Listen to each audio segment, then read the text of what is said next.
incidents while he was awaiting trial. We talk about diversion. When do we say the diversion failed? And anybody can answer. It's not directed to anyone in particular, but at what point? I think that's where I get a lot of that from the community, and that's a big question where it's like repeatedly getting out. At what point do we say diversion's not working? We didn't want to put you away, but something's got to give. You're only 16. Well, first of all, I want to say thank you for having me here. Hello, everyone. In reference to the way our office looks at diversion, diversion is one time and one time only. It's for a young person who has his first opportunity within the system. After that, we don't necessarily view young people per se being worthy at that moment in time of having another chance at diversion. We do believe in accountability. We do recognize diversion is extremely important. However, we can't have the same young person doing the same action over and over and over and over again. That's why in terms of our office, we're willing to give that diversion shot. But that also means that young person has to keep their end of the bargain to complete diversion successfully. And I'll jump in, Betsy Tolentino from the Department of Juvenile Services. And yes, thanks for having me as well.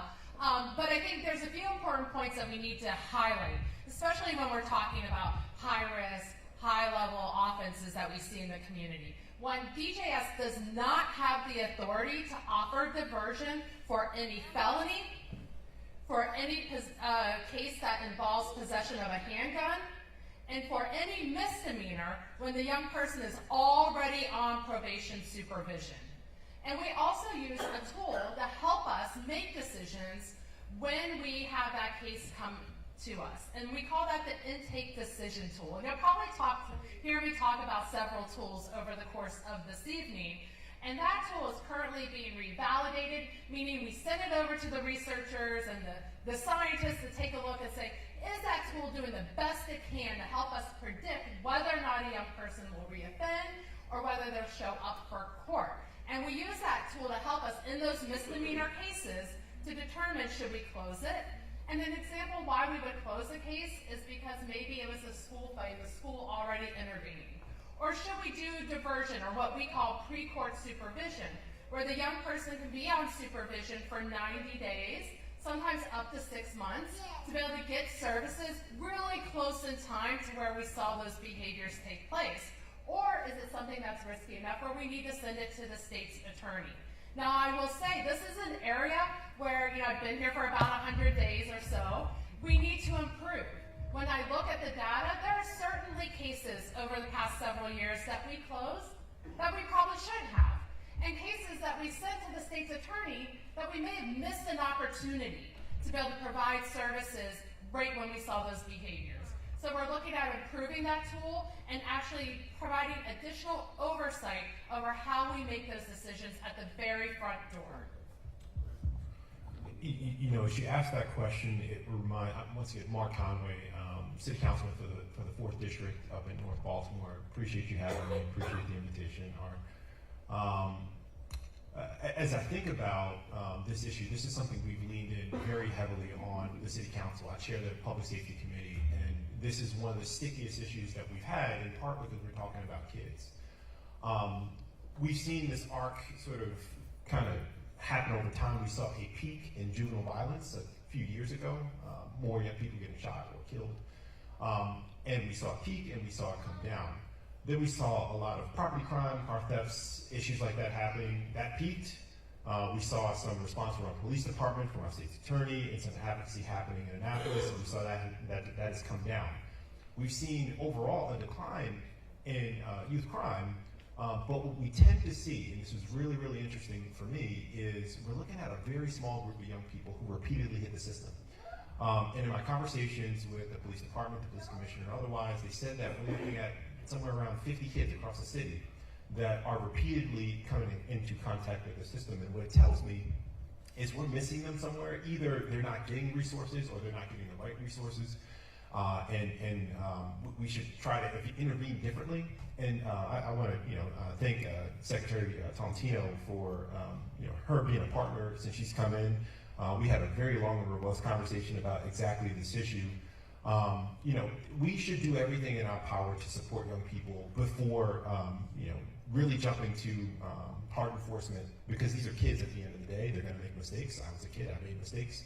And I'm sure many of the adults in here, as kids, made mistakes as well. And so I think there's a delicate balance here. There will be times when we need to enforce and treat young people as adults, but I would say that should be our last recourse to the extent possible. And we need to make sure that these kids are actually getting the support that they need. We also know sometimes about 30% of the time, young people are not even making it to court. And whatever we can do to provide support for the families or provide support for the kids, we can do a lot to make sure that they're getting those services.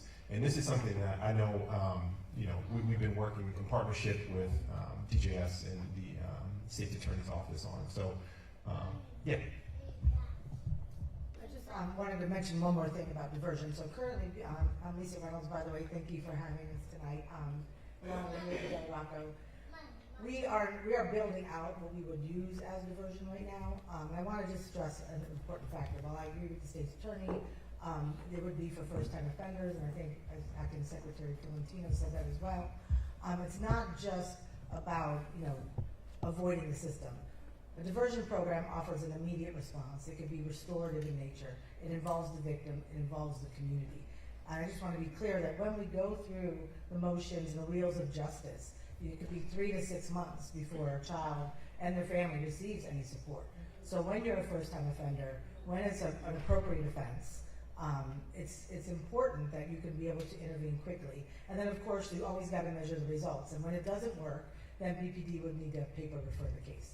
So I just wanted to add that about diversion. And I'll do a little pushing back, because I think most of us will absolutely have a level of empathy for first-time offenders. We all do dumb stuff, sure. But when we're talking about the same old, the people that broke into moo cows over and over again, they're not first-time offenders. And they keep getting chance after chance. That's why murder rate's down, because the people that were getting chance after chance to kill are in jail. If the kids were shown the failure door, perhaps we could see a little bit more results. But that's just commentary on my side there, not a real question, but I want to jump back into it. And I just said because I hear it often from people, all the time, wherever I am. That's the big thing. So I feel like we have to segregate the kids that made a mistake, their parents are involved, the restorative justice model versus this is what they do, period. And we see that constantly, unfortunately. So I'm going to bounce around just a bit, because I want to ask you, Ms. Betsy Fox Tolentino, Secretary of the Department of Juvenile Services, in your first 60 to 90 days on the job, what type of deficiencies did you observe when you talk whether it's staffing, intake triage, the data flow, placement, service capacity, things like that? What were some of the observations you made? Because when you come in and take over something that big, that's the first thing you have to do is assess what you have and start to try to make changes. Absolutely, and that's what we started doing day one. On day one, getting into the data, understanding really what's happening with our frontline operations, getting to our residential facilities, ensuring that our young people are being treated in a safe and secure environment. Our frontline staff have what they need to be able to get our young people what they need so they can be successful. And what I saw were some really significant challenges. And I really sort of focused, I would say, almost on the bookends of the system, if you will. The very front door of the system, which we were talking about, starting out this evening with diversion and decision-making at that front door, but also the sort of deep end of the system, where our residential facilities are, where we have the highest level interventions for our young people in providing treatment and an out-of-home placement. And what I saw in our residential facilities was chronic understaffing. Over the past 2.5 years, several positions were moved out of the facilities, meaning staff. At a time, population increased 22%. And we saw it was almost like lighting a match on a vicious cycle, right? We didn't have enough staff in the facilities. The young people weren't getting everything they needed. Then there were more situations in the facilities. Staff got hurt, less staff showing up for work because of injury, and that cycle just sort of repeats and gets deeper and more severe. And my job is to come in and disrupt that cycle. So the first thing we did was look across the entire agency to see where we could build efficiencies and where we could make sure the resources we have are directed to where our kids are. And we were able to find, with the support of the governor's office and the administration, to take about 50 positions back to our residential facilities to help provide some relief to our frontline staff, but also to ensure that our young people are in places that are safer, more secure, and more designed to give them what they need. We're not there yet. We still have a lot of work to do.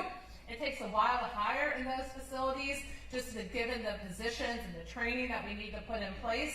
But we've been doing focus groups with our frontline staff, hearing from them. We've been providing additional supports and training to help build skills so that young people have what they need to be able to change their behaviors and see the possibility of doing something different.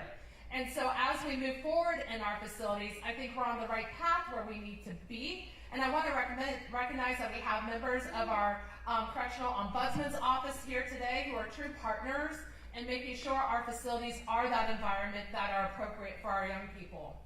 Now, the front door of the system is where I spend a lot of my other part of my time, and really looking at, are we making decisions in a way that can restore trust and confidence with community, with families, with our providers, and with the young people we serve?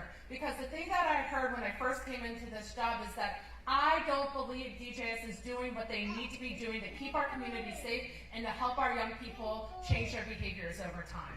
And so we're looking at how we make those decisions. We're digging deep into the data. We're working with our partners, and we will be making changes to our tools to help align our decision making not only with risk, but also with the appropriate oversight to support and coach our staff in making those decisions, while ensuring that we have a continuum of services there to help our young people. We've invested, since I started in June, nearly $7 million into Baltimore City alone to bring more services. We are doubling down on our partnership with ROCA, and so they are able to serve more young people. We're bringing evidence-based services to Baltimore City that haven't been here in over a decade. We're going to have multi-systemic therapy for our emerging adults, as well as additional supports through our Thrive initiative to make sure young people who are at the highest risk of being a perpetrator or a victim of gun violence can get the supports that they need to be successful. Thank you very much. And for the sake of brevity, I want to ask Secretary Talentino, State's Attorney Bates, and whether it's Ms. Reynolds or Major Del Rocco, this a question. Take about a minute, just so for the sake of brevity, on this question. Where do you, starting with you, Secretary Talentino, see the need or need the city or the State's Attorney's Office or the Baltimore Police Department support immediately? Is it MOUs? Is it data sharing? Is it budget items? Vendor capacity? And I want to ask that question in reverse to the police department and the state's attorney. We'll start with you.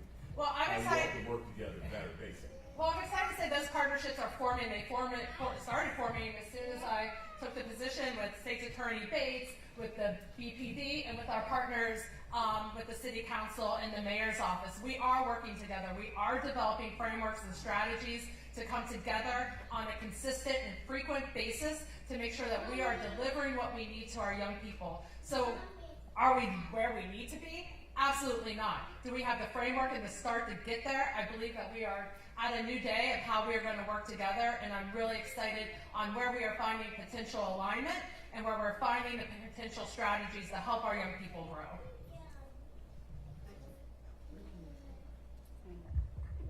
Hi, Pam Chung with the State's Attorney's Office.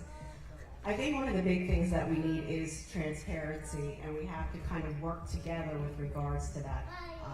I know that Secretary Tolentino just came into the office, and so obviously she needs time. There was a lot that needs to change, but a lot of the things that the State's Attorney's Office is seeing in terms of public safety and kind of like, I guess what the community is seeing is with these repeat offenders is there isn't a lot of talk about the placements that these youth are going to, what facilities are actually available, and kind of like with regards to the detention recommendations, you know, there's really no consistency there that we've seen yet. So obviously that's something that we need to work on together, because for us, as State's Attorney Bates, you know, knows that when we have repeat offenders and we're recommending these kids be detained, because quite frankly, it's a revolving door sometimes, and then you get to a hearing where you're trying to determine what to do with the youth pending the next hearing, and then the DJS worker comes in and says, well, let's put them back into the community on some type of monitoring. And so it does become a little frustrating. So if we could just have some transparency together, data sharing, and just all of that, it would really help, I think, in terms of public safety. So, good evening. So first I will say it's services, right? Baltimore City is service rich, and we need to be able to get these services at the immediate point in time when they're needed.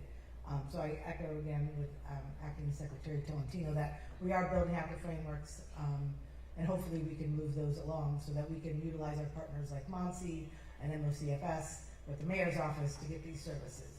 I agree with State's Attorney Chung, because our police officers are frustrated as well when they're bringing the youth down there. The consent decree says we have limited interaction with youth, and they bring the youth down. It's a long time. We have a child in handcuffs, we have a child in a secure cell, we have an officer waiting, and then the youth are released home. Now, do I think that every child needs to be detained?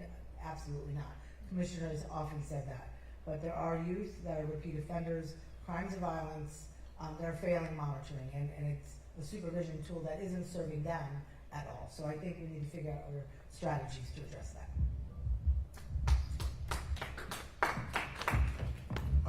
I know you didn't ask me this question, but I'm going to answer it anyway.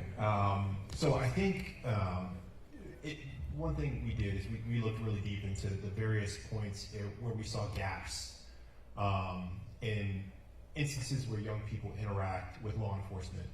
And what we saw is that there was a gap between the moment of an arrest after we've determined, we're going to send this young person home back to the family, and the day that they go to court.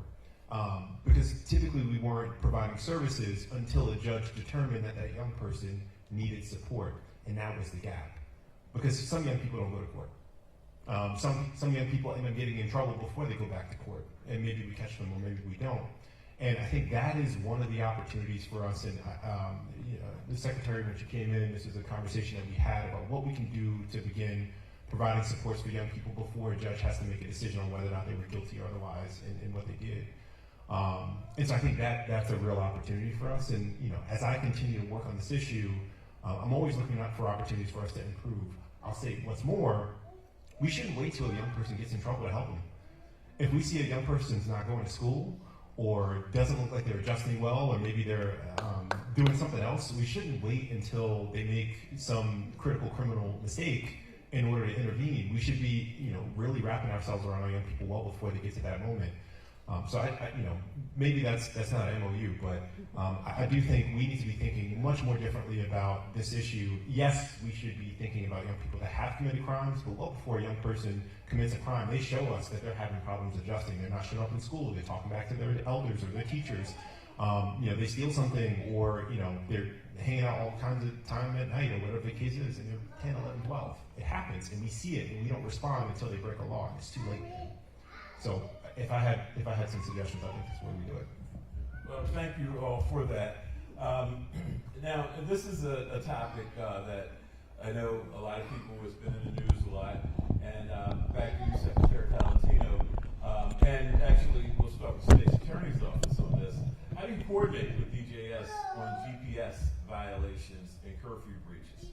And again, I just want to preface it, I don't want to do too much commentary, but again, there's a different bucket of kids. The kids that get the services, their families are involved in supporting.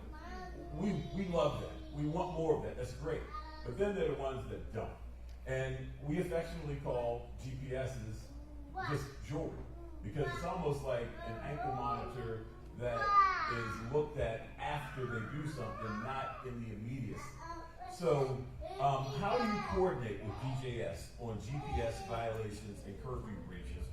Who triggers what, and how fast does that happen? So I wouldn't actually characterize it as a coordination. It's more of a compliance with a court order. When a youth comes to court and they're placed on some form of community detention, whether it be GPS or a monitoring on their anklet, it's more, that's what triggers a violation. So the Department of Juvenile Services has a CD division that monitors these youth that are on these community detention monitoring. And when a youth violates, they will get an alert. And by law, they're required to tell the court and also tell the state's attorney's office within 24 hours of that violation. I will say that the only part that I have issues with right now are that they are complying with the 24-hour violation notices, but there's no follow-through at that point. These kids are out unauthorized. That's pretty much the most that we've seen is out unauthorized. They'll be out for hours, come back. And at that point, really what should happen is the youth should be brought back to court so that we can address that violation. But what's happening is some of these case managers are actually just redirecting them. And that's what they will write in the report. They could have a hearing maybe in the next 30 days, and then 30 days passes, several violations, nothing's happened to the youth until we come to court to address it. And we've already passed 30 days of violations. And so I think what I've done is I've directed my assistant state's attorneys to start requesting first infraction language in these hearings when these youth are being placed on these monitors so that it triggers and requires the youth to be brought before the court upon their first infraction. And so DJS has to bring the youth back into court immediately. And the courts are actually putting those into their orders now because they're realizing that when we come to court, these kids have been violating their community detention monitoring and nothing had happened for quite some time. And as you know how youth are, it's about immediacy. There's a consequence. It has to be immediate because for a youth, 30 days after a violation, that kind of goes out of their mind. Like, I don't know why I'm here. I don't understand what the problem is. That was 30 days ago. I've been compliant since then.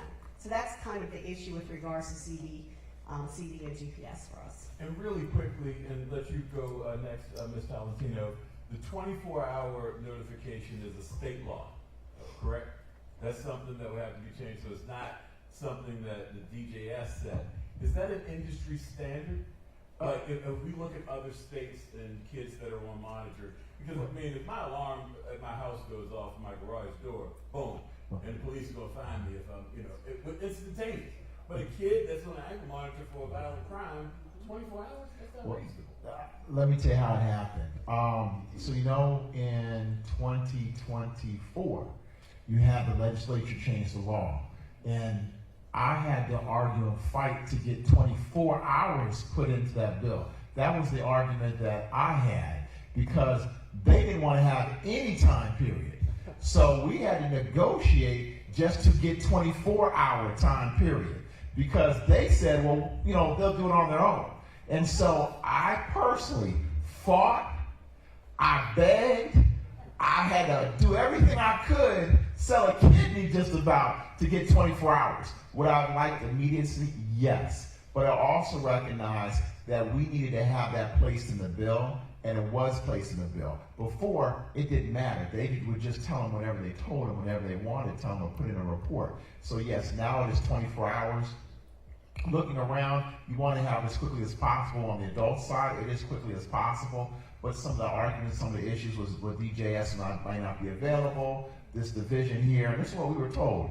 And this is no bearing on you, no bearing. I do recognize, look, I also want to say, look, I think it's very important that people recognize and realize since Secretary Tolentino came in, I personally have seen a change. I have seen a change, but I do recognize all your issues. I read your report, so I recognize the issues that are there. And so I know you have a heavy lift.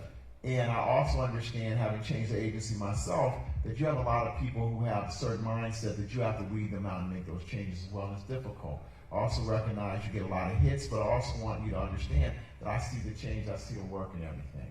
And I see the partnership, so I want to recognize that because it's a heavy lift that she has. And I really personally think that the work she's doing right now, she's doing a very good job in my mind from what I have seen in the past. But I also recognize that we were told in the past that sometimes the GPS unit wasn't always staffed, that they weren't there, they weren't available. So that's why we came up with the 24 hours. Yeah, well, thank you for that. And so if it feels like it's a little bit of contradictory information. And in fairness, if we say the nucleus of the problems are roughly 50 kids, that's the case. And if those 50 kids have been identified, you might disagree with that, Secretary Talentino, and say it's a little bit more than 50 kids. Would they be like a top priority that we need to get buzzed right away? That's the group, that's the target demo. We need to know right away. We gave you the privilege of going back home. We need to know right away if they've absconded. If that's the case, it feels like we could put a lid on this thing. But back to that original question about the 24 hours, and this is also a great note for all of you, Civics 101. Who creates laws in the state of Maryland? The General Assembly. That's your state delegates and state senators who aren't here tonight. In fairness to them, they might not have been invited. But that's who you need to run down and talk to, because they changed a lot of the laws and things are out of these individuals' hands where they can't deviate from the law. They were invited. Who said that? Who was it? Arch. Oh, Yeah, we invited them. I thought Jesus came in. I know he was Yes. They were unavailable. They were unavailable. They were conveniently unavailable, and the General Assembly is not in session. Duly noted. But again, that's who makes the laws in the state of Maryland and who changes the laws. So just make sure you write to your representatives. If you think 24 hours is ridiculous, you need to write to them and let them know, because they think it's all good.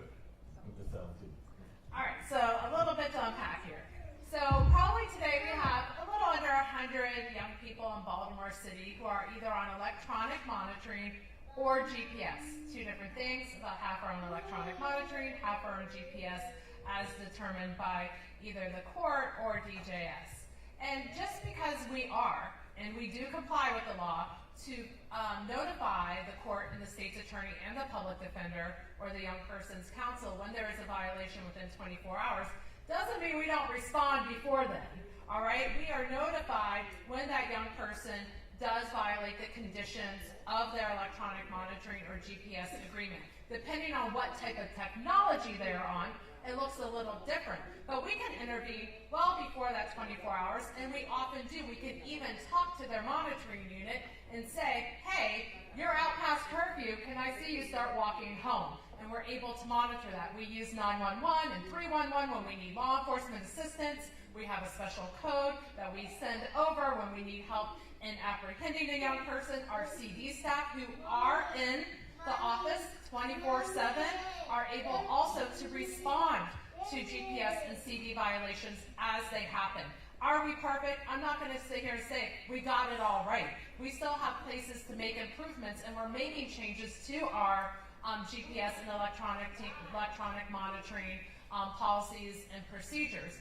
One is we're doing active scans at 11 o'clock at night, 1:30 in the morning, and 4:30 in the morning. Not only to just wait for an alert, but do an active scan to see where those young people are to make sure they are where they're supposed to be. Two, we're partnering with community-based providers to get our community detention staff extra technical assistance and coaching. We're working with ROCA through the ROCA Impact Institute to use a lot of the same tools and strategies that they use to disrupt those violations, to prepare our CD workers to have tools when they are in community working with young people. And lastly, if a young person, the policy change I made in July, is arrested while on electronic monitoring, they will be detained. And they will go to court the very next day, and the state's attorney and the public defender and DJS will share the information that they want with the court, and the court will make a decision as to what that young person's status will be moving forward. And that is a change.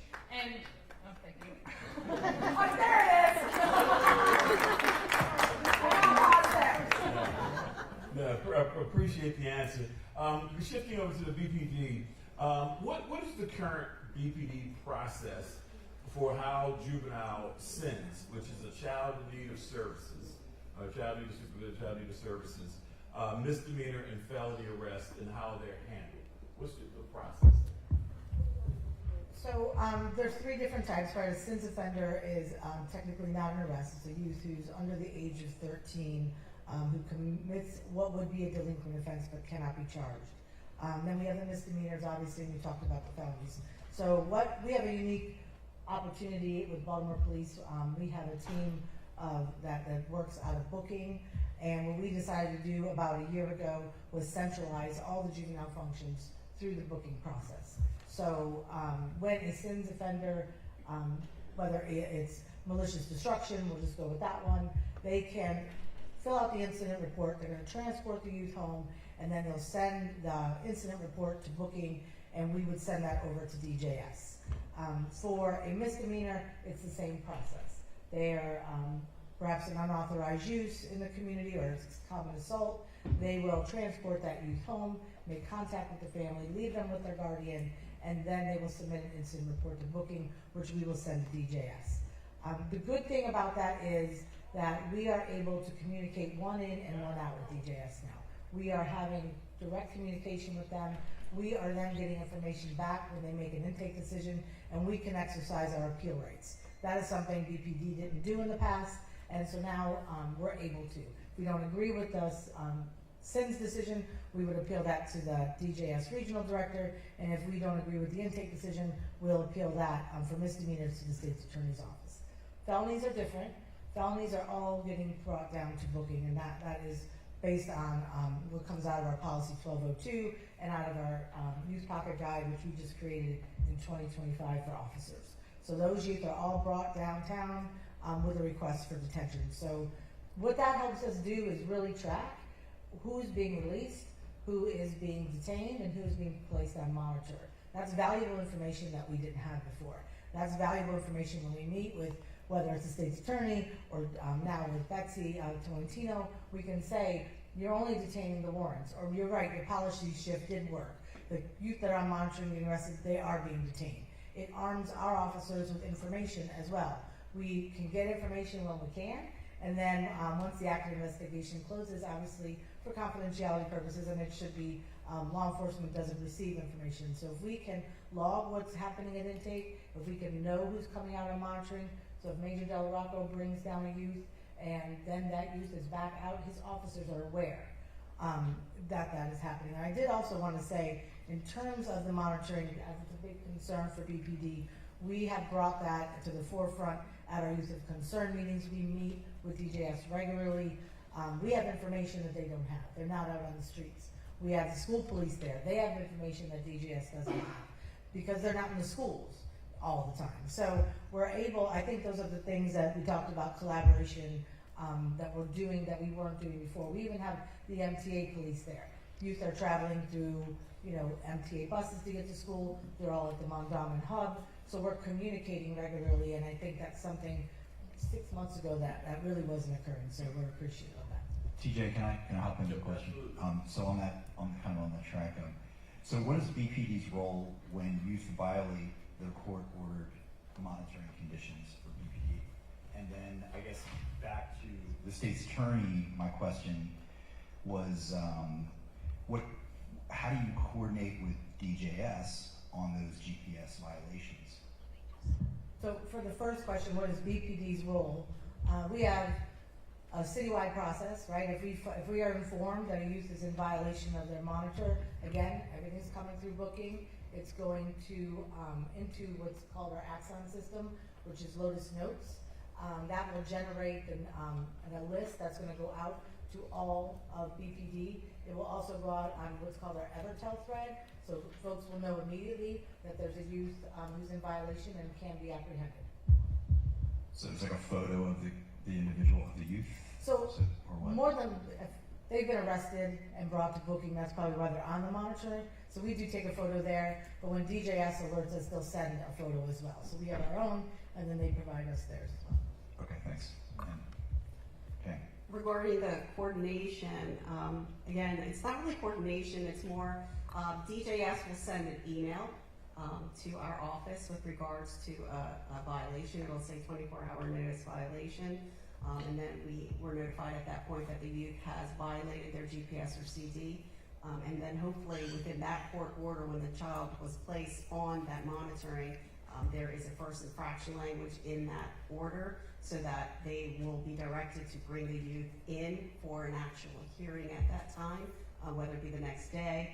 We're not waiting till the next court hearing, whenever that might be, so that there is an immediacy with regards to a consequence. Okay, thank you. Okay, coming up in just a few moments, you'll have your opportunity to ask some questions. Remember, write it down for brevity's sake. We want to make it very concise so we have time to get as many in as possible. Shifting back to Juvenile Services, Secretary Talentino, you've kind of answered some of this, but if you have it available, what's the current compliance rate in median time to response after a violation alert? And we know that there are protections in place for juveniles, but is there any way that any of that data could be published? So knowing how many young people have violated per month, and could that be publicly available information?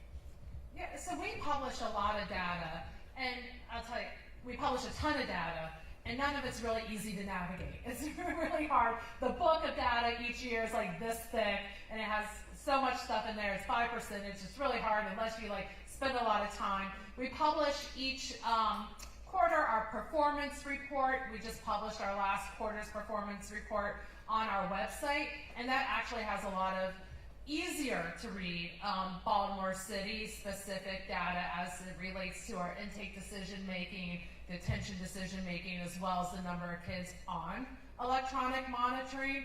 But we do want to improve on that. So one of the things we're working on, we'll need some time to get this ready for prime time, is to take all that data and condense it into something that we can put on our website that acts more like a dashboard, so you all can feel that you have your access to the right information in a more timely way that's updated as we go. I don't know what frequency, but the idea is that's more real time and easy to navigate.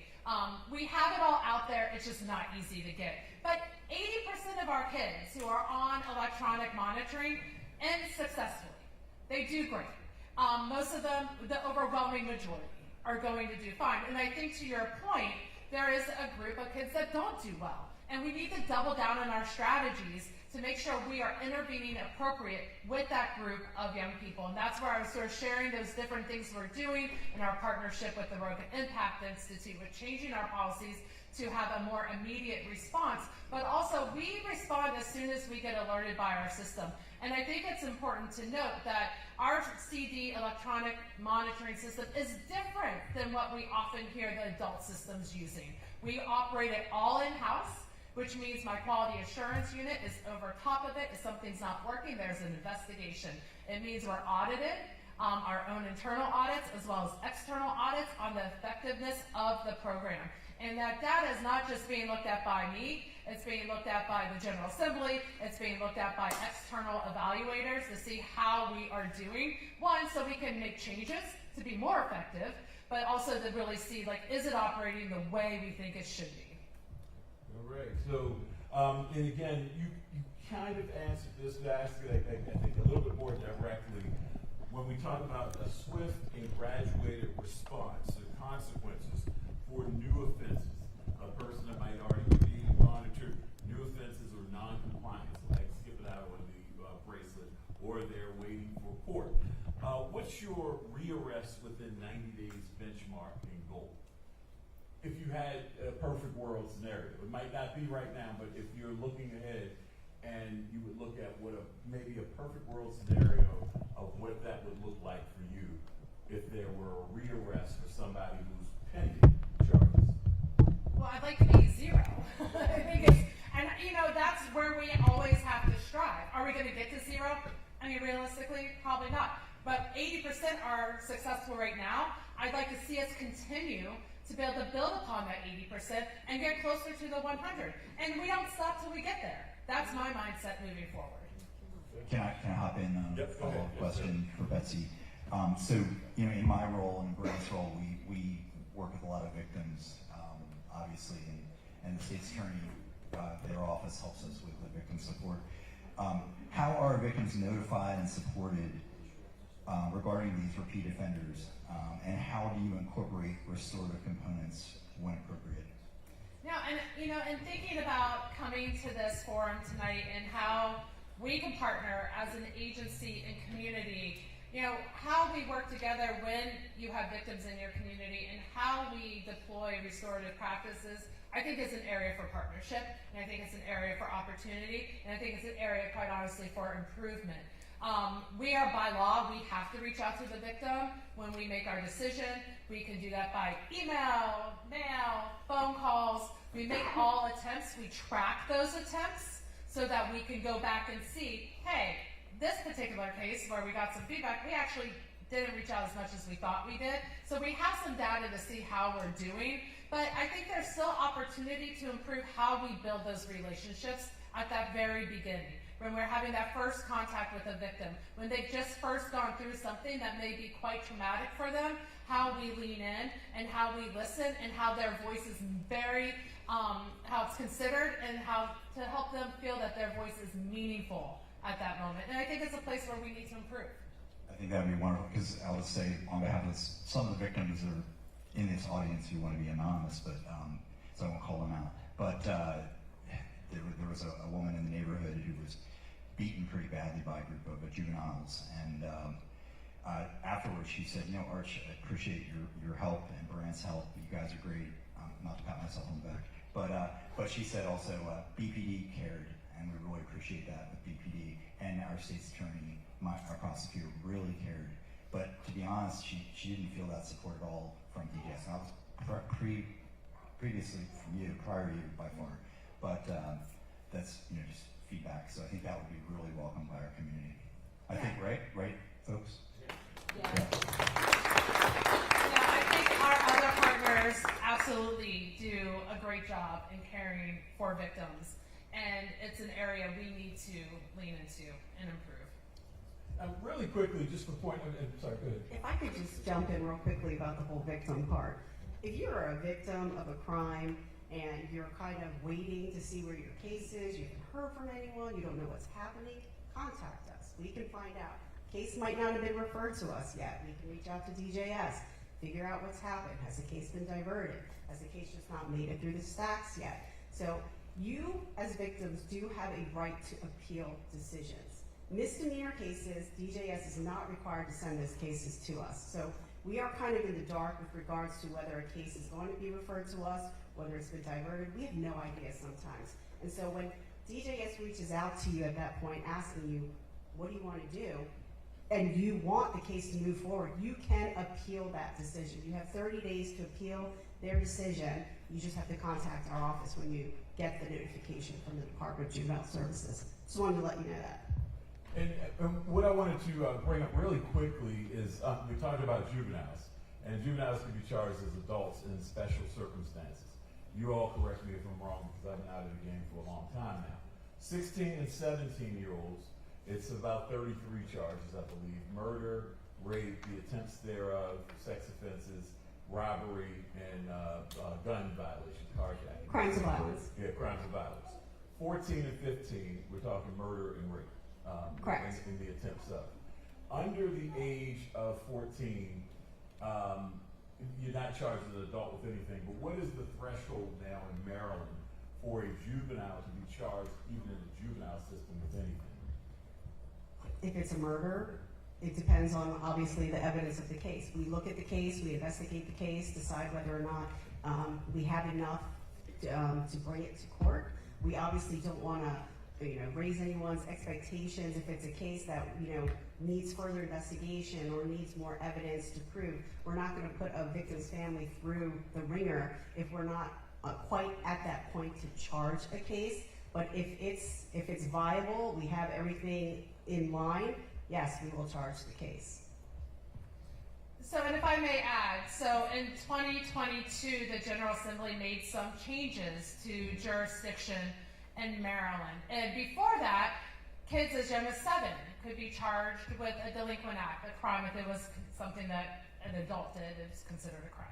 They changed that after a convening of the Juvenile Justice Reform Council, which included law enforcement, state's attorneys, public defenders, other state agencies, DJS, advocates, and with a help from a technical assistance provider, did a scan of the United States to see what are other states doing as it relates to the minimum age that you can be to be charged in the juvenile justice system. And after all that, the Juvenile Justice Reform Council recommended that the minimum age should be 13. And they made some changes in 2022 to sort of raise that age, that you had to be 13 before being charged in the delinquency system. Over the years in 2024, the General Assembly made some additional changes that sort of expanded that opportunities for jurisdiction. And there were some exceptions in 2022. They expanded those exceptions in 2024. So if a young person between 10 and 13 is charged with a crime of violence, then they can be charged in the juvenile delinquency system.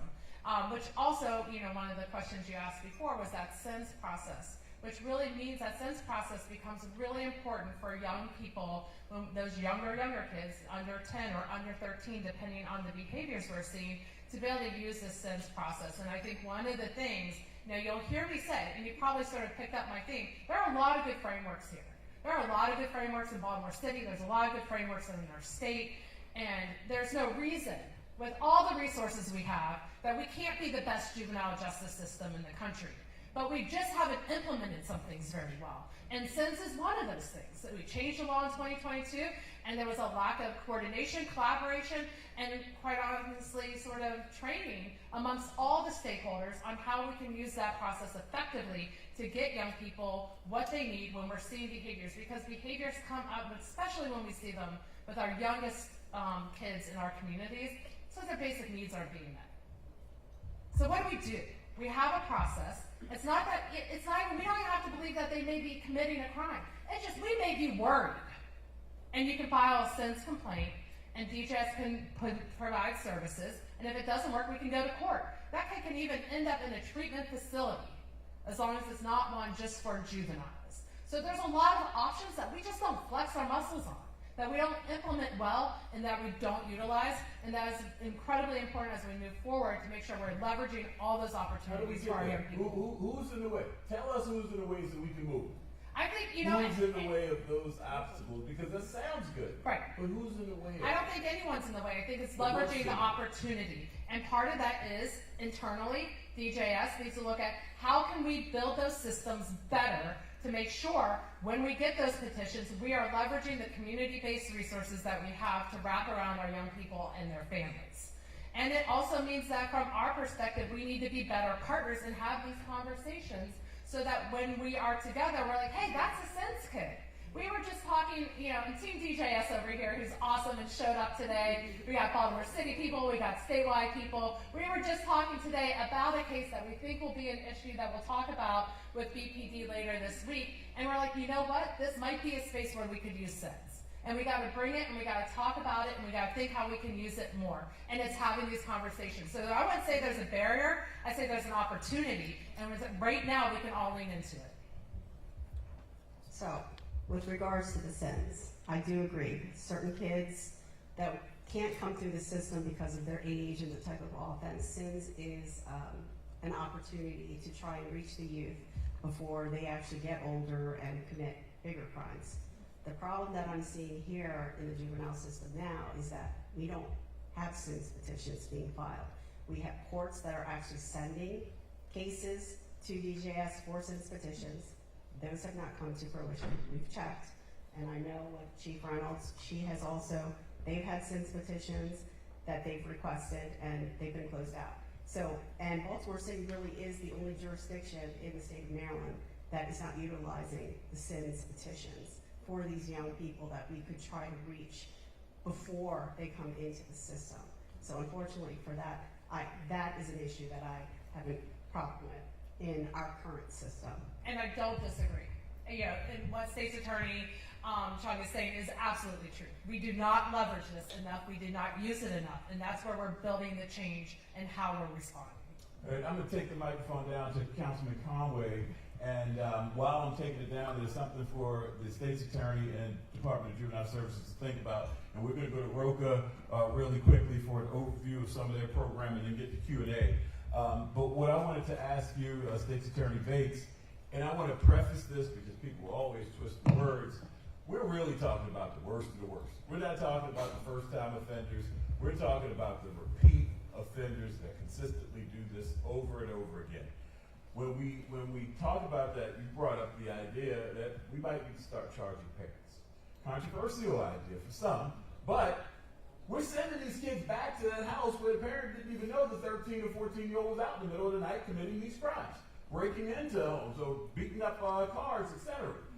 Where are you with that? If you changed your mind on that, your thought process on that? And I'll ask the rest of you your thoughts. And we can keep it brief on that because I know it's a bit of a controversial topic.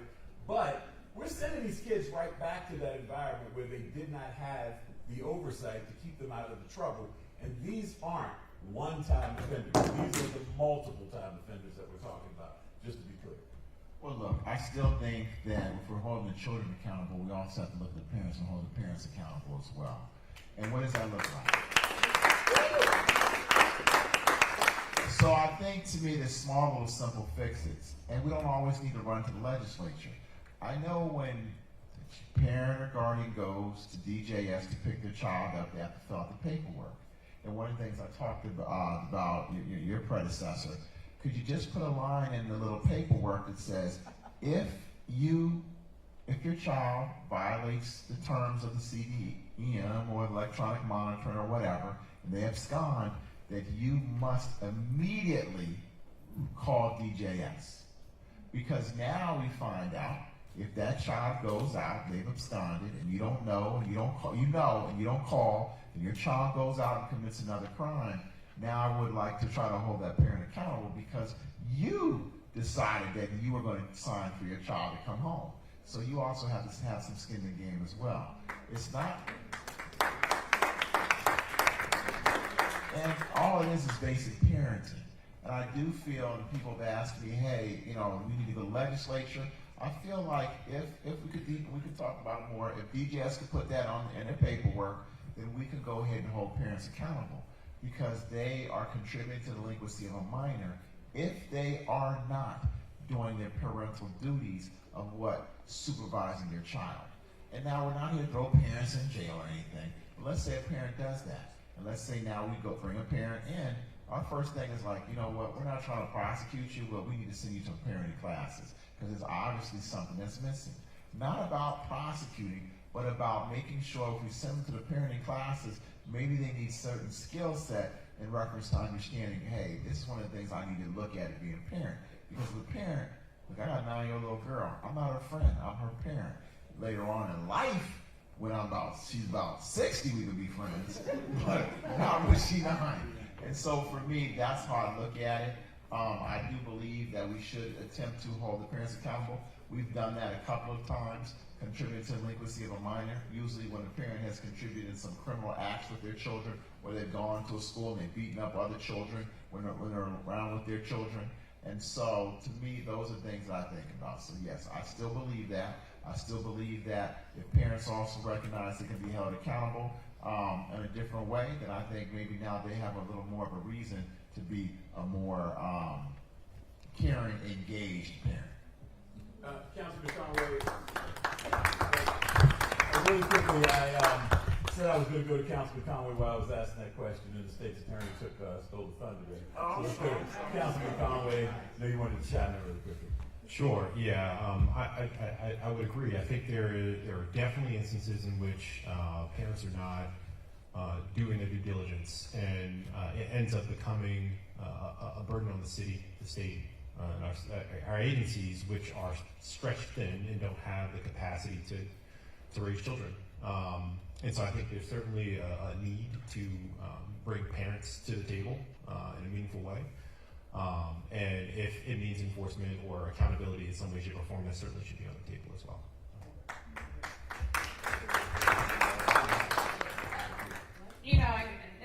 It's another area where we have considerable room to improve is how we engage with families and how we do so in a meaningful way so that we can hear what families are experiencing so we can ensure we're providing the right supports. Accountability is incredibly important, but accountability and support are not mutually exclusive. They go hand in hand. And we see our role as being that support and helping our families get what they need to be able and to feel equipped to be able to work with their young people. I'll add one more thing here, because earlier on I gave an example, sort of gave us a narrative over the last maybe 4 or 5 years of the peaks and declines that we've seen in youth violence and then youth property crime, and sort of now this sort of smaller group of folks that have been getting in trouble lately. When it comes to the parents component here, I mean, what we really care about is making sure that these young people don't make fatal decisions for themselves. At the end of the day, it's young people that end up sometimes becoming either casualties on the streets or adults that are part of the casualty conversation. And so if we are able to work with parents to make sure they're parenting better, or that they are held accountable for not doing their part, that's really important. So. And I want to make something really clear that those of us who might be very matter of fact when it comes to that, we've seen this. We care about the kids. I've been a mentor for a long time, and I got over the hump of knowing you can't save them all because some just simply aren't ready. And when you get over that hump, it actually makes you a bit more effective, and you can do a good service by some of these young people by knowing it's time for you to sit down for a while, because we're doing a disservice by continuing to fuel them with that, what they think is positive reinforcement for what they continue to do. So again, I think we have to keep in mind when we're talking about some of the more severe consequences, it's the people who have not taken hold of any of the opportunities that have been provided to them through the services. With that being said, I want to go over to Mr. Tyrone Kent from ROCA. Who's familiar with ROCA by hands? Good, that's great that so many people are. For those of you who aren't, Mr. Tyrone Kent and the team, give us a little overview of what you all do. So first, can I turn this mic around so I can... Yeah. You can take it out if you want. Yeah, let me take it off because I feel like a part of a singing group if it's in there. That'll be a backup thing. So my name is Tyrone Kent, the director of ROCA Baltimore. For those of you who don't know, ROCA is a violent interruption or intervention program or organization. And we use a behavior and a skill building tools or model to change the behavior of the young people. We service young men 16 and 24 in the city of Baltimore who are high risk. These young men are the ones who are most likely going to be the shooters in the city, the ones that's going to get shot, right? The way that we are successful in the work is because we believe and we understand that all behavior, right, is a reflection of an underlying need. And so we focus on a need, and once we focus on a need, then we're able to change the behavior, right? We also understand that all behavior is a form of communication, right? And in the moment when you have young men who don't have the necessary tools or the words or the emotional safety to say, hey, this is the need that I have, they respond the way that they respond, right? We talk about accountability. We are not a program who do not hold our young men accountable. That's part of growth, right? We let them know that if we don't hold you accountable based on your actions, then we really don't care about you, right? Accountability is a form of love, so the guys understand that. So we create this safe place, but we also cater to those needs, whatever that immediate need may be. It may be necessities, it may be basic needs, it may just be support, it may just be words of encouragement, it may just be us letting them know that we recognize you, right? And so with that being said, I don't want to take the floor, but I brought a young man with me, Mr. Justin Folks, who once was a participant in the program, and now he's a staff member on our team. He's a crew supervisor. So he's giving back to the population of youth that we service, and I'll let him tell the story. But I couldn't leave here without you guys seeing the work that we do, and this is an example of the work that we do. So I'm sorry I put you on the spot, young man. You thought you were just coming to hang out, but I want you to tell your story. Is that cool? Yes, sir. Come on, man.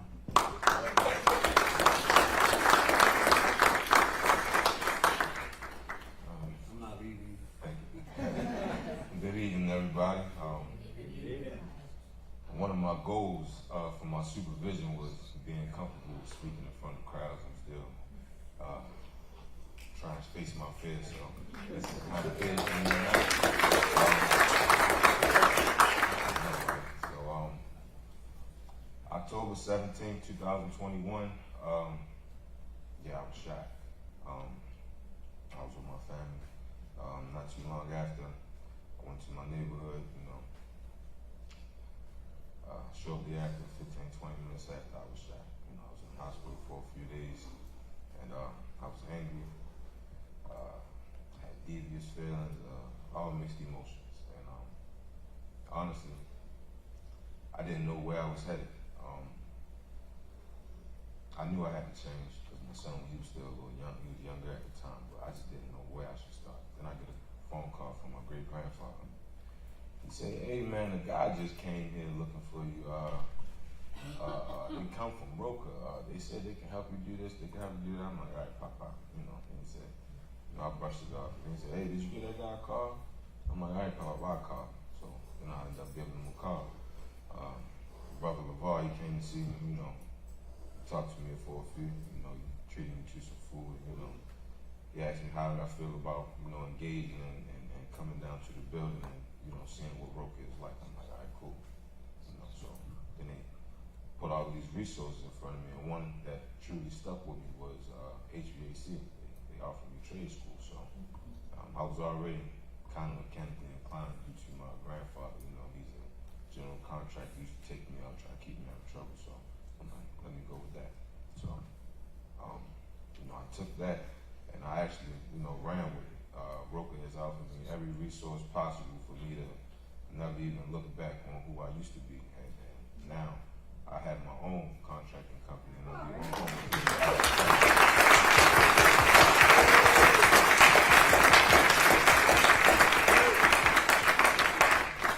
That's a success. Absolutely, thank you. And and I'm here at Roca giving back to young brothers who, much like me, just didn't have a way, didn't know how to articulate their words or regulate their emotions, or still in their bottom brain or way of thinking. Using CBT skills to touch base and let them know that validate their feelings and everything that comes with it. We just here and we ain't going nowhere. And you say you shot.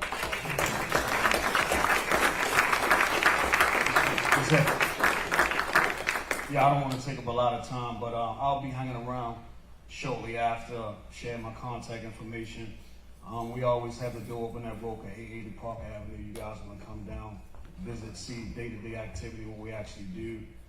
We always invite people to come to the building. So we don't service women here, but we service women up in Massachusetts. Yes. Well, amen, amen, amen. That's the redemption and resiliency stories that we all love. But Roca deals with the ones who are at the brink. That's what we're trying to avoid, the point of getting shot. That's what stopped it. That's what we want to stop. Congratulations to you. You did a phenomenal job. Phenomenal.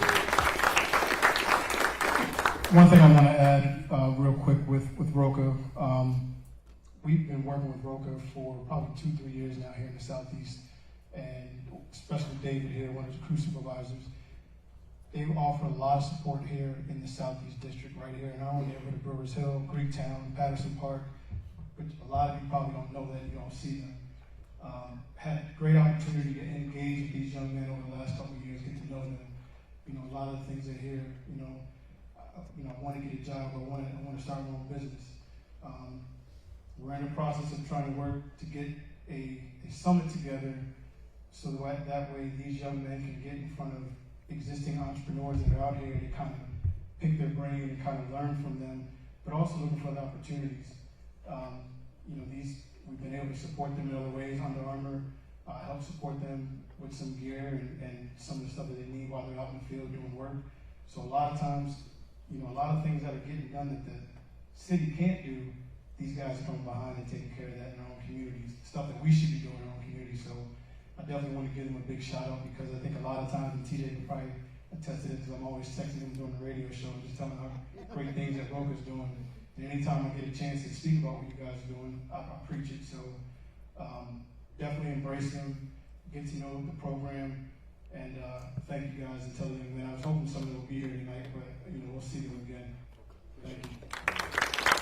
Yeah, fantastic. Again, thank you very much for sharing. Now is your opportunity. You see where Brant is with that microphone. We're going to turn it around. You can line up in that aisle. Remember, for brevity's sake, keep your questions about a minute, directed to whomever it is that you wanted to talk to. Really quickly on what he was talking about with Roca, again, I was in law enforcement for a number of years myself and did a lot of mentoring, and there were some you just had to let go. And some of the best, one of the best Christmas gifts I ever got, and it happened multiple times. I had a couple of young men call me who I locked up, and they were pains in my butt. I got to wax my mouth in the church. I'm still trying to get upstairs here. And he thanked me for it. Thanked me for being hard on him, because some of them lack structure and discipline, and it's such a jolt to the system when it finally happens. So sometimes that structure is what some of these young people need. So again, we commend you for your turnaround and keep it going. All right, yes ma'am, you are up.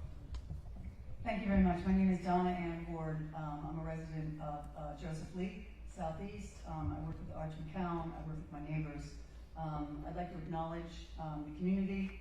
I was part of the relentless effort to recall He Who Shall Not Be Named.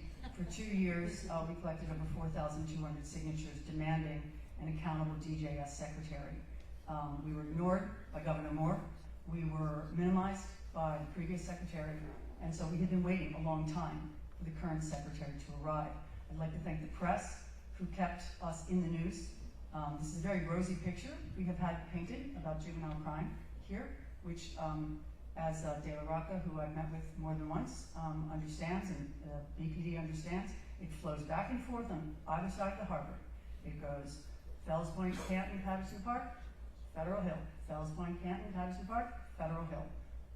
Ivan Bates was the only person during this massive juvenile crime epidemic. People had their hair set on. People had their hair set on fire. People were head stomped. We had 62 cars have their windows smashed in 2.5 hours. We were minimized. We never got any data. Ivan Bates was the only person who publicly stated that juvenile crime in Baltimore City is out of control. Not a single person. Not a single elected official from the 46 was willing to sign a petition as a private citizen. We were abandoned. I also want to acknowledge BPD, who was 500 officers short, and who has offered an offensively small new signing bonus compared to the Annapolis PD, which I don't really think is fair. So I've heard Betsy Fox Tolentino speak several times. She gave an interview on townhall. You got a few less softballs than Vinny Schiraldi got when he appeared. I was waiting to see where they went on their second date after that interview. And you also gave an interview to WBAL. I understand that your job title is Department of Juvenile Services. Your focus is on the youth. And we understand that there needs to be disruption. There needs to be accountability. But I have never heard, and we didn't hear this from Schiraldi, we didn't get data. We want to know how many youth have been arrested. You've been here 6 months, 2025 over 2024. How many have been arrested? How many on ankle monitors? How many released on ankle monitors? And how many rearrested on ankle monitors? So that data would be nice. But what I want to ask you about is public safety, which does not seem to be anybody's front burner issue, and it is a part, in my understanding, of DJS's mission statement. The mission statement clearly outlines its purpose is to create safer communities and ensure the safety of the community. One of the primary goals outlined in the 2024 through 2028 strategic plan is to improve public safety. So how do you measure public safety? And what are the point-by-point definitions of public safety? Because we are not safe. I'm sorry to say, but like the previous DJS secretary, you don't live in the city, your kids don't go to school in the city, you don't have a vulnerable senior or a child in the city. You live in the county. And we live with this every single day. We call from the street. We walk to and from our cars. We're attacked with children. A woman with a toddler was followed by 3 9-year-olds, and they threatened to kill her baby. So what is the definition of public safety? And what are the point-by-point outlines? You have to have it in order to be funded. It has to be written down somewhere. Thank you.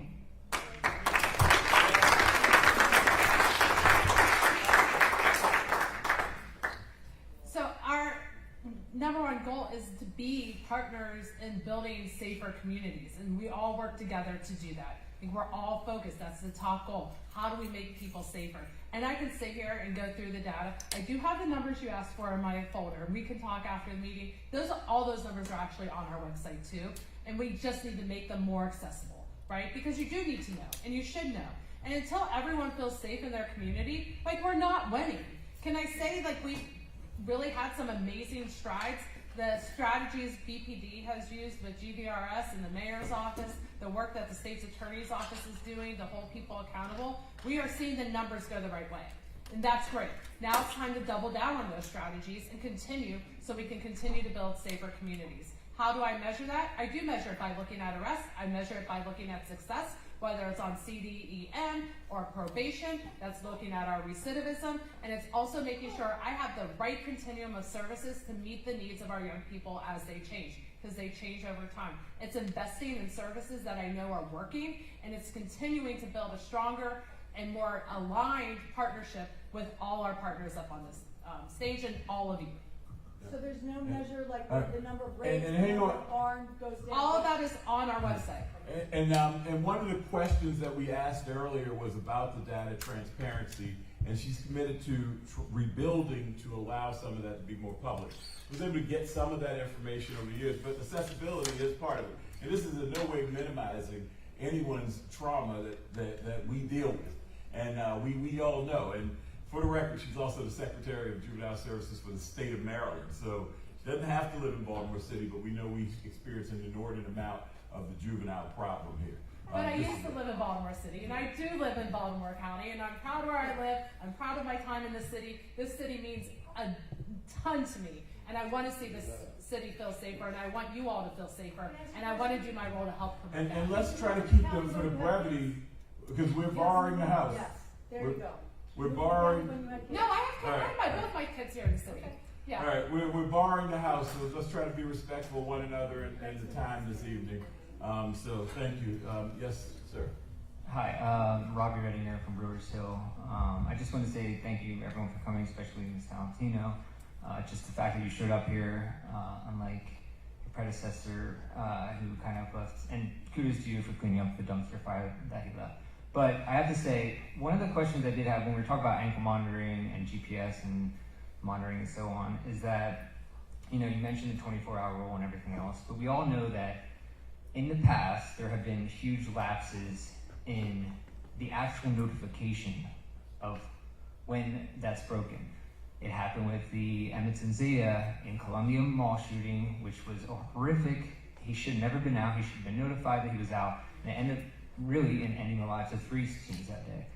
It happened in the Brooklyn home shooting as well. There was somebody out on that shouldn't have been out, and it was one of the most tragic events in recent memory in Baltimore. What I want to know, especially since the same monitoring company that was monitoring Emmett and Zia is still monitoring today. They were asked to be suspended, as Judge stated, and they're still operating right now. So how do we know, or how are we assured that you're even being notified that they're out or they're doing something they shouldn't be doing? And I will differ, but I'm pretty sure we use a different system than those where that's an adult system.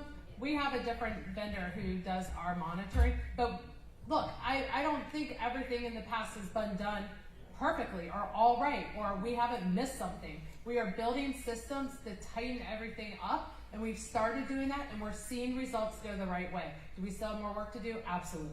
I get that, but I'm asking, are these monitoring systems in place right now? Are they monitoring in real time and notifying you in real time when something's happening? Our GPS system monitors in real time, and our electronic monitoring system monitors a little differently, but when the violation happens, we get it in real time.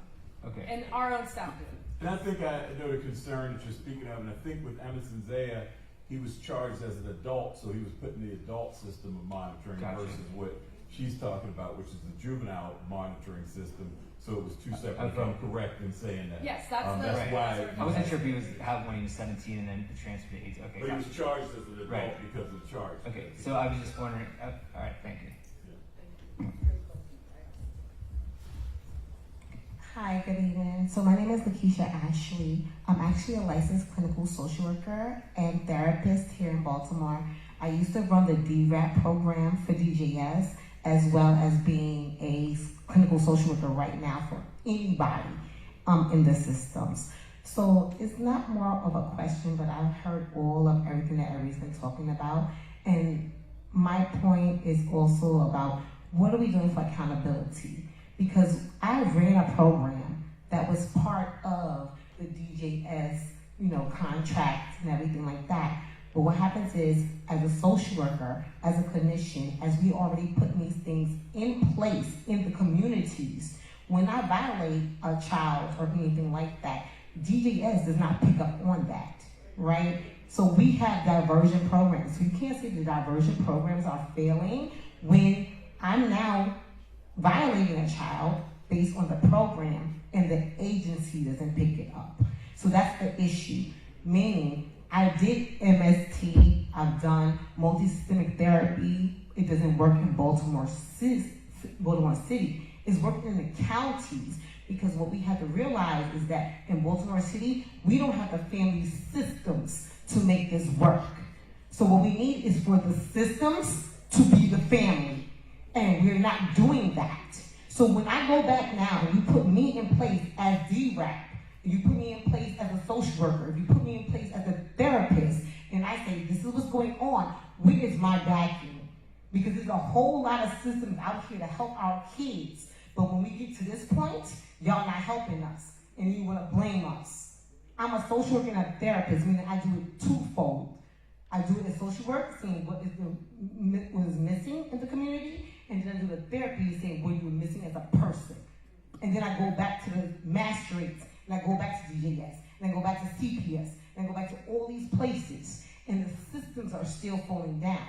So you can't blame the community when the community is already at a deficit, right? Our families are no longer systems. So when the system is saying go back to the family, but the family is not a system, because we live in Baltimore, we know this is. The system has to be the family. So what are we doing now to create that type of accountability? Because I'm the one in the middle doing both. I want the family to be better, but I want the system to be better, and we keep putting the blame on the child.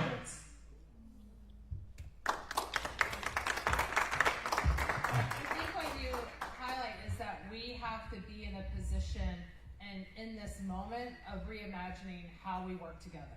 And I think we have some frameworks, right? Like I've talked about. And one is Safer, Stronger Together.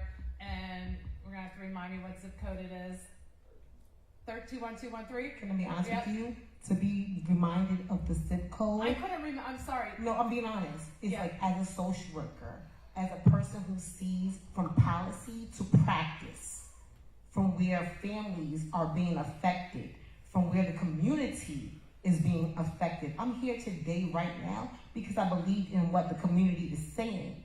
But I also know all those children that I did in DRAP, every time I sit in the magistrate's office, every time I've been called to court to justify this child in the diversion programs that did not work for them because they didn't understand the levels of systems that have failed them. So your family system failed you, your community system failed you, and now the overall system has failed you. What are we supposed to do?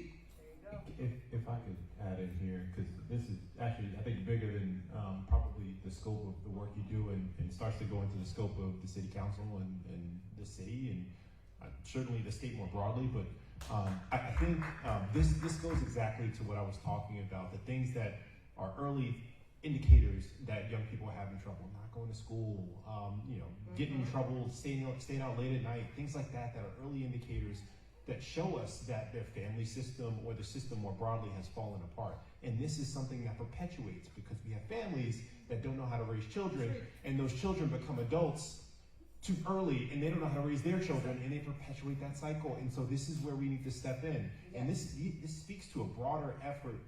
It's all the social things that we need to be doing, helping with housing, helping with jobs, helping with job preparedness, helping with how to deal with authority. And all those things need to happen much sooner, and it will take generations for us to begin to fix some of the problems that we're seeing here. You are 1,000,000% right. I agree with you 1,000%. Honest with you, like I said, And we, just because it's several people behind you. I know, I get it. I think it's a But we want to get systems have to kind of we want to get to themselves. everybody It doesn't have to be and the respect the families. house that we're borrowing this evening.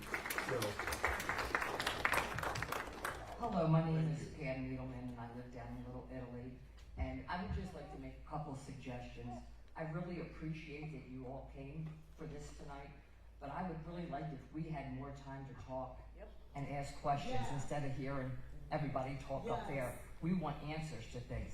And when you tell us there's 50 kids that are the same ones that keep doing the bad things, well, what are we doing about that? And how long do we have to keep putting up with these 50 people? And why don't you take money and put it into a school where these kids have to live all week long? They have to be educated, they have food, they have heat, they have bedding, they don't have addiction in their house. Maybe they'll have a shot. And then let them go home on the weekends to their family. And what about the victims? What about the victims? Who has the back for the victims? Because everybody's got all these services and all these things and these programs. I don't know where it's working at because I don't feel safe in Baltimore, and I live in a very safe neighborhood.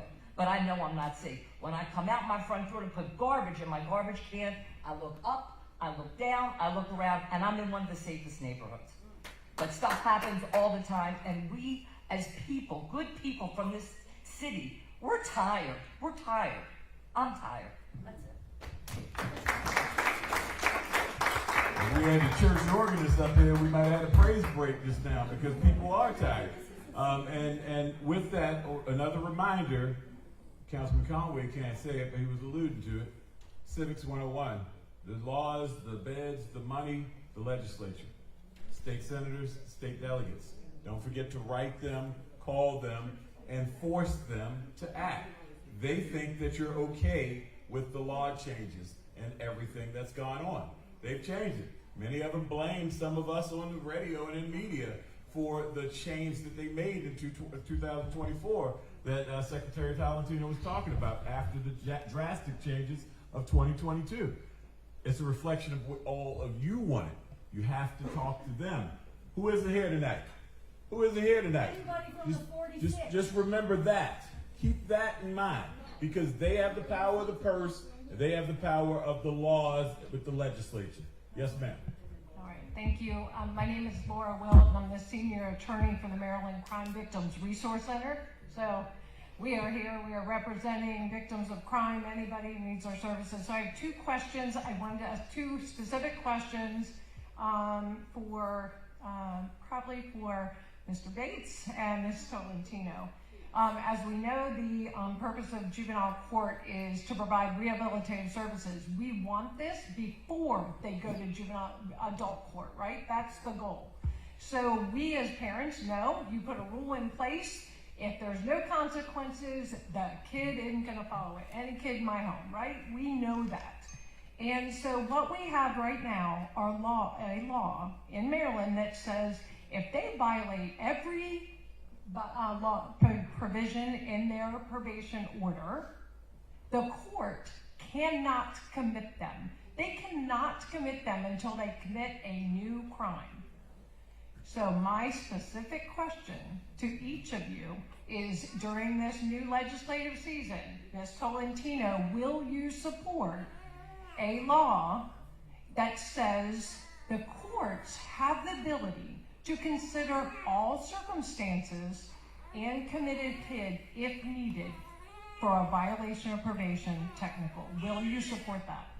I will look at any proposal that's drafted. I'll take a look at it and see what the impact is. I'm always happy to do that. But to be specific, I believe the court can commit if there's an alleged new offense, if they have contact with the victim, or if they abscond from supervision. So it's a little more expansive than I think you should. Yeah, that's still extremely limited, and you did help draft the legislation that changed that and limited our ability.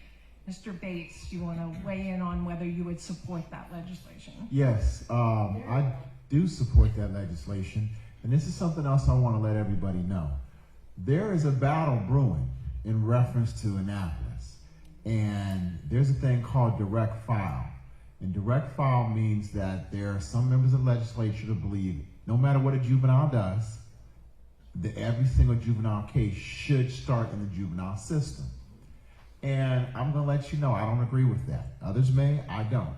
And I don't even think that we can have that conversation right now because the juvenile system isn't equipped to do what it needs to do now.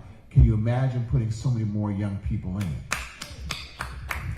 At the end of the day, when I look at it like this, we also have to understand, you're right, public safety. And, you know, I want young people to have the services, I do. But I also recognize that if we have a system that, let's say a young person commits a violent crime and there is no facility for them, then this young person goes right back in the community. The problem I have is the streets have rules. Now you're gonna find a person, that young person may have shot or shot at, next thing you know, you're gonna have some young people at that young person's house shooting up the block. And so when you talk about public safety, it's not just a young person I have to look after. I have to look after everybody in the entire process and everybody in the system. And so I don't like locking up young people. I can't stand it. But I'm gonna tell you what I really hate. I really hate talking to a mother who's lost her baby. That kills me every single time. See, if a young person's incarcerated, what we're finding out is they're going to school, they're taking classes, and they're now listening at that moment in time. I'm not saying we're gonna throw them away, but I'm saying sometime you have to hold them accountable to get their attention. Once we've held them accountable and we've gotten their attention, then they're more open to some of the services that we have. And so when it comes to direct file, I will be down there in Annapolis arguing that now is not the time to have this conversation.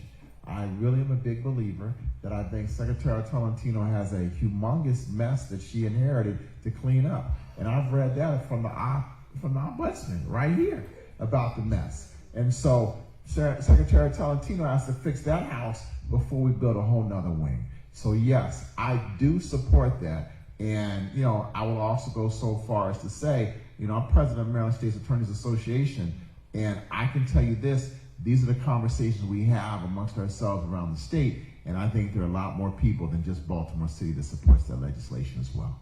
And really quickly, to follow up, State's Attorney Bates, because we get down in the weeds and y'all might not understand, I want to go back to what we talked about earlier. When juveniles are charged as an adult, 16 and 17-year-old, 33 crimes, and they're violent crimes. We're not talking about a kid who stole a car. We're not talking about a kid who walked in and stole something from a store. We're talking about murder, rape, robbery, carjacking, basically. Did I miss anything? Gun crime. That's it. So those are the ones that there are people, the legislators, that want to have the direct file and start them in the juvenile system. The 14 and 15-year-olds, it's like 9. We're talking 9 crimes. Murder and rape and the attempts thereof. That's it. So don't let them, because they twist the words. I hear it all the time. It's not about minor crimes for the 14 and 15-year-olds. They went out and did an atrocity. So let's keep that in mind as the conversation is framed. And if I'm wrong, please interrupt me and correct me. Let's go to, we have the last 3. We have to cut it off at the gentleman with the light jacket on for the last question. Let's go to the woman can here. Can I ask one specific question that I think is a big Really public quickly, because safety we're actually in concern. overtime right now. About 2 years ago, Secretary Schiraldi quietly stopped recording all phone calls in locked facilities and juvenile facilities across the state, across the nation. Recorded all calls or monitored. We resumed recording calls on October 1st. Oh. Thank you. That was a big safety concern, and that's a big change, so thank you. Thanks. Are you sharing that with the state as needed? If they ask for it. Okay, thank you. Good evening, my name is Stephanie, I'm from Southwest Baltimore. So the press has let us know that the police department are 500 officers down. So I want to publicly put this out. Why don't all of the elected officials all around the state, high and low, since they feel that the state is so safe from juveniles and crime, get all of their special police to protect them and send them back to the home base, central district police, wherever, and redistribute those officers to the public as needed. Because if they didn't feel safe, that's why they had the private police. And maybe the police captain there can answer that, or anybody, feel free. Look, I'll go ahead and answer since I do have EPU. I recognize that. EPU came with its job, but I definitely understand one of the things that people also don't see, you don't see the number of threats that I receive. When you put people in jail who murder and kill people, and you putting gangs in jail, you get a lot of threats because there are a number of people who do not like that type of behavior. And I definitely understand. One of the things that I try to do is understand I'm here in this job for a moment. And with this moment, it's not just me, it's also my family that also receive those threats and things like that. But I hear what you say. It's also incumbent upon me when I go to the community. Yesterday we walked around Carroll Ridge, myself, members of the police department, members of my team, so we could understand what's going on in the community. And I think one of the things that we as electeds, we forget what it's like to be in the community. And yeah, I may have that EPU, and I think that your idea makes a lot of sense, but I also do understand why we need it. And to be honest, I didn't quite understand it until I got here. And now that I have it, I do understand. To have an email saying that, you know, they're going to kill you, they're going to harm your family, all because of the job that I'm doing, you know, that's where you see the scary side of that. And, you know, I don't talk about it a lot. I don't, you know, try to, you know, it's part of the job. I recognize I ran for this job, so I get what comes with it. And that's why I say from my position, I understand why I do have the EPU. But I think the bigger thing we need to do, I know BPD has done a very good job of recruiting. Commissioner Worley's done a phenomenal job. He has some great recruitment policies, some great recruitment plans. But I also recognize from the state's attorney's office, when we came in office, I met with the police and told them that I don't know whatever happened in the past, but this is a whole new story, and we're working together. And what you find out is people want to be with successful organizations. They see here in Baltimore, BPD and the state's attorney's office are working together. So I suspect that they will eventually have more officers. The commissioner told us that there was the largest class they've had recently, and so I do see more officers coming, but I understand where you're coming from, because, you know, to be honest, before I got here, I thought the same way, but now I do understand it differently. And this year, after my last conversation with Commissioner Worley, it's been more in than out for the first time in a while, so hopefully that trend can continue, so we'll see. Yes, ma'am. I'm Aurelia Gavins, and I live in McElderly Park, and I serve about 60 to 80 families from my house, running the Grassroots Really Institute. And when I'm not doing that, I'm faculty director of infant and early childhood and family mental health at Georgetown University, and run a community mental health program that diversifies and equifies that workforce of mental health.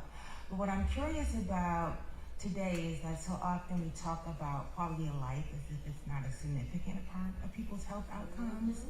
It makes up about 50% of people's health outcomes. These issues that deal with crime and just basic quality of life in Baltimore. And I'm a bit curious how, when you talk about frameworks, how you're including proximity experts and people in the community in these frameworks, because frameworks are big ideals. They're not on the grass, ground roots stuff happening day to day. And I'm also curious to hear from our police chief, because he hasn't spoken all night. Hi. And hand him the mic first. Thank you.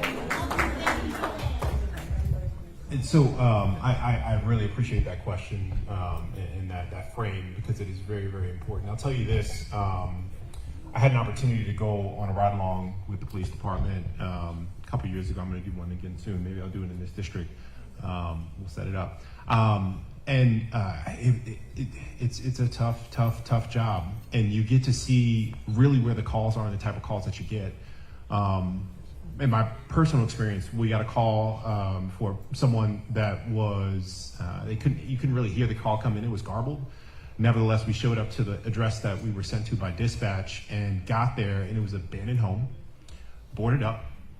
And so the officer and I walk up to the front of the house, and he goes to knock on the door, and someone busts the door open with a machete. I was scared to death. This is an incredibly difficult job. Long story short, the officer handled it way better than I ever thought he would have. He was amazing, really, truly amazing. I can't remember his name. I'm gonna find him one day and really show him his accolades, but he did an amazing job in that moment, de-escalating the situation. Essentially what happened was, it was a call, someone got assaulted by someone else and was afraid for his life, and so he had a knife, or a really big knife. Nevertheless, it told me a couple things. Some people are living in destitute poverty, so much so they're living in vacant buildings. We're seeing some of these young people living in those vacant buildings as well, experiencing the drugs, the addiction within their families and their siblings. Some of them are raising their own families and they're like 15, 14.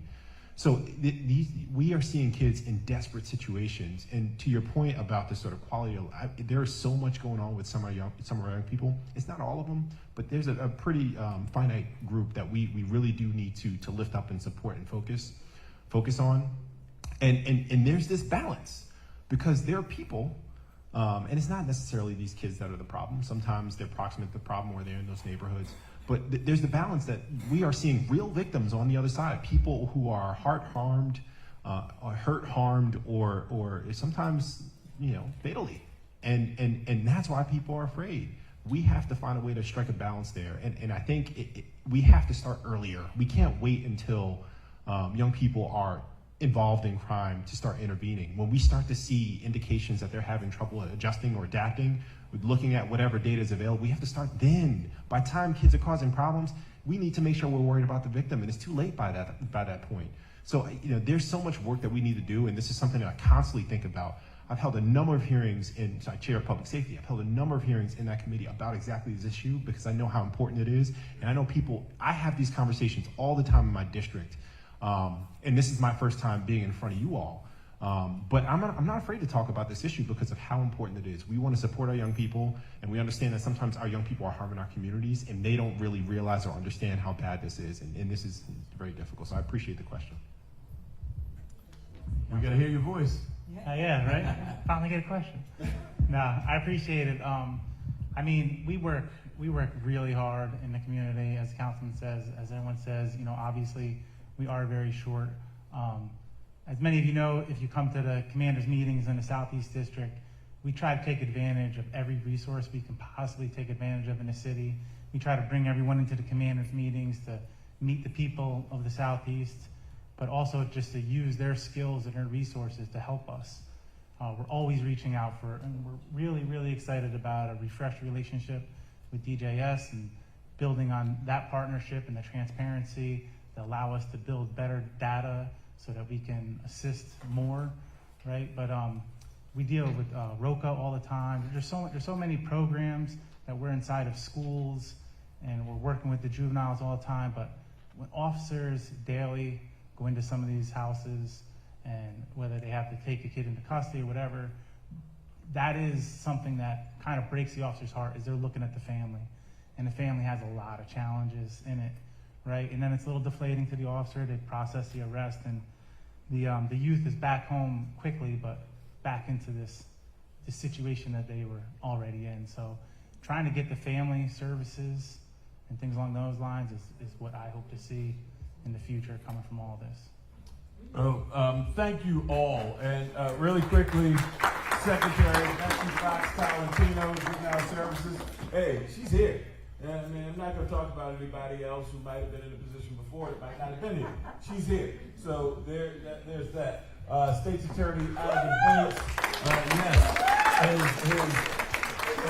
Deputy State's Attorney, Ms. Pam Chung, Ms. Lisa Reynolds, Chief of the Baltimore Police Department, Major Albert Del Rocco, down here in the Southeast District, and Councilman Mark Conway. He's the public safety chair, but he represents North Baltimore and also recently announced as a candidate for the congressional district. You've been fantastic, but a big thank you as well to Pastor Brad Dickey and the Hope City Church congregation. We appreciate y'all for hosting this evening. Mr. Tyrone Kent and Roka, fantastic. Thank you very much. Do you guys want to wrap up and say anything before we left? Thank you guys for coming. Pastor, really quickly before we leave, we are in the house of worship. You want to take us out with a word really quickly, Pastor? And before he does, I know a number of you have said, could we have this panel back in 2026 for some follow-up? Would you all be willing to come back? Absolutely. Okay, wonderful. Thank you all. Hey, thank you all for being here. We love to be here as a support and resource.